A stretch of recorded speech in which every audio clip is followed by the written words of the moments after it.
êtes intervenu chez Aircom Santé. Quel a été le temps fort de votre intervention? Tout d'abord, merci Aircom Santé de ce temps d'échange. J'adore toujours échanger avec les acteurs du monde de la santé. C'était un vrai plaisir, cet échange. D'abord, j'en ai retenu beaucoup de questions, j'allais dire, autour d'un sujet majeur qu'est la prévention. On voit bien que ce sujet-là occupe et préoccupe les acteurs de la santé.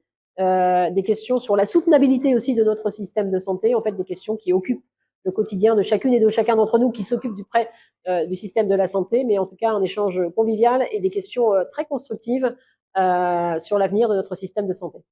Quelles seraient les premières mesures que pourrait prendre le prochain ministre de la Santé en 2027? On voit bien ce qui nous a manqué ces dernières années, outre le fait que le manque de stabilité n'aide pas à développer une politique de la santé, c'est qu'il faut un cap. Et malheureusement, depuis un certain temps, il n'y a pas eu de cap de données sur les volontés en termes de santé. Et donc, je pense que la première mesure, c'est de co-construire, parce que je crois beaucoup à ça, avec tout le système de santé, les objectifs à atteindre et fixer un cap. Et quand il y a un cap, on y arrive à faire des choses.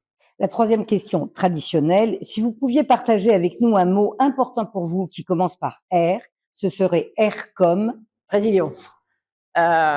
Résilience d'abord parce que je pense que le système de français tient parce qu'il est résilient, parce que les acteurs qui constituent le monde de la santé sont résilients et que je pense qu'une des belles qualités de chacune et de chacun d'entre nous dans la vie, c'est la résilience, surtout quand on fait de la politique. Merci beaucoup d'être venu.